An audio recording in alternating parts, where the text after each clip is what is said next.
নমস্কার আমার প্রিয় পশ্চিমবঙ্গবাসী। এই হকার উচ্ছেদকে কেন্দ্র করে সিপিআইএমের দীপশিতা ধর কয়েকটি বক্তব্য রাখছিলেন। তার মধ্যে দুটি কথা আমার বেশ মনে হলো কথা বলার মতন, তাই আপনাদের সাথে আমি শেয়ার করছি। তিনি বক্তব্য রাখতে গিয়ে বলছিলেন যে যেখানে হকার উচ্ছেদ হবে সেখানে লাল ঝান্ডাকে সবার আগে আপনারা পাবেন, আপনাদের সঙ্গে সবসময় থাকবে। যদি কাল আপনার চাকরিটাও চলে যায় না, লাল ঝান্ডা আপনার জন্য রাস্তায় নামবে বা আপনার পাশে গিয়ে দাঁড়াবে।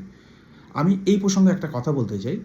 কিছু মাস আগে যদি আমরা একটু পিছিয়ে যাই, টিসিএসে প্রচুর লে অফ হয়েছে। ইভেন আমার যেটা ফিল্ড, আমি যে ফিল্ডে আছি অ্যানিমেশন, ভিএফএক্স, এখানেও প্রচুর লে অফ হয়েছে এআই আসার ফলে। তখন কিন্তু কোনো প্রতিবাদ, কোনো লাল ঝান্ডা দেখিনি। ঠিক আছে, মেনে নিলাম চাকুরিজীবী মানুষ এখানে ওখানে কাজ করে খেতে পারবে, গরিব মানুষ তাদের পাশে দাঁড়ানোটা অনেক বেশি ইম্পর্ট্যান্ট, মেনে নিলাম। কিন্তু তার সঙ্গে আরও একটা কথা শুনলাম, আপনার একটা বক্তব্য শুনলাম, যেখানে আপনি বলছেন যখন আপনার চাকরিটা চলে যাবে না, তখন আপনি বুঝতে পারবেন এই হকার উচ্ছেদের আসল মানে, পেটে লাথি মারার আসল মানে।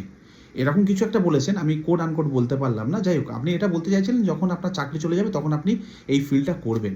তাই আপনাকে আমি একটা কথা বলি, দেখুন, চাকরি এমন একটা জিনিস, এটা জবরদখল করে বসে নেই কেউ। নিজের যোগ্যতায়, নিজের ম্যারিটে কিন্তু চাকরি সকলে করে।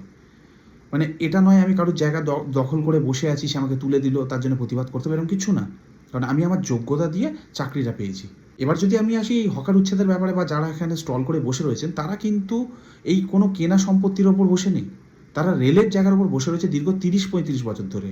এটা কিন্তু রেলের ফল্ট না, এটা এদের ফল্ট, সম্পূর্ণ এদের ফল্ট। আর এদেরকে যারা এতদিন বসে রেখেছে তাদের ফল্ট। কারণ এরা যখন দোকান করে ভালো করেই জানে এই জায়গাটা আমার না, এটা রেলের, আজ নয় কাল আমাকে উঠে যেতে হবে। এটা প্রতিদিন এরা ঘুমোতে যাওয়ার আগে মাথায় নিয়ে শোয়, সকালে ওঠে সেটা মাথায় নিয়ে, এটা ভালো করেই এরা জানে। কিন্তু আজ যখন অ্যাকশনটা হচ্ছে সবার খারাপ লেগে যাচ্ছে। মানবিক দিক দিয়ে এটা আমার খারাপ লাগছে, এটা আমি অস্বীকার করব না। কিন্তু লজিক্যালি, প্র্যাকটিক্যালি যদি আমাদের ব্যাপারটা বুঝতে হয়, যারা এখানে দোকান করে বসে রয়েছেন তারা ভালো করেই জানে এভার লাস্টিং কিছু হবে না, যে কোনো দিন আমাদের উঠে যেতে হতে পারে। তাই এদের ইউনিয়ন করে এই আপনাদের মতো লোকদের ধরে কিছু একটা করার চেষ্টা। কিন্তু প্র্যাকটিক্যালি কি এটা পসিবল না। এই জায়গায় আপনার সাথে আমার দ্বিমত রয়েছে, তাই কথাটা শেয়ার করলাম। তাই আপনি যে দুটি কথা বললেন, অনেক কথা বলেছেন, এই দুটি কথাই আমি বললাম যে চাকরি চলে গেলে তখন আপনি বুঝতে পারবেন। আমার মনে হয় যাদের চাকরি চলে যায় তাদের সেই যোগ্যতা রয়েছে আবার চাকরি পাওয়ার, আনটিল আনলেস তার যদি কোনো নিজস্ব কুঁড়েমি বা কোনো ধরনের সমস্যা না থাকে তো ঠিক আছে। আর দ্বিতীয়ত যেটা আপনি বললেন না, যে লাল ঝান্ডা আপনার চাকরি চলে গেলেও পাশে থাকবে, এই টিসিএসের ঘটনার সময় দেখেছি পাশে কেউ ছিল না, আমাদের সময়ও দেখেছি পাশে কেউ ছিল না। ওই হকার বা যেই জায়গাটা একটা সেন্টিমেন্ট কাজ করে সেই জায়গায় আপনাদের মতন কিছু মানুষ গিয়ে হাজির হয়ে যায়, তারপরে আর কিচ্ছু না। অবশ্যই আপনাদের প্রতিবাদকে আমি রেসপেক্ট করি, কিন্তু কিছু কিছু কথাবার্তা যখন বলবেন আমার মনে হয় ভেবেচিন্তে বলা অতি প্রয়োজনীয়।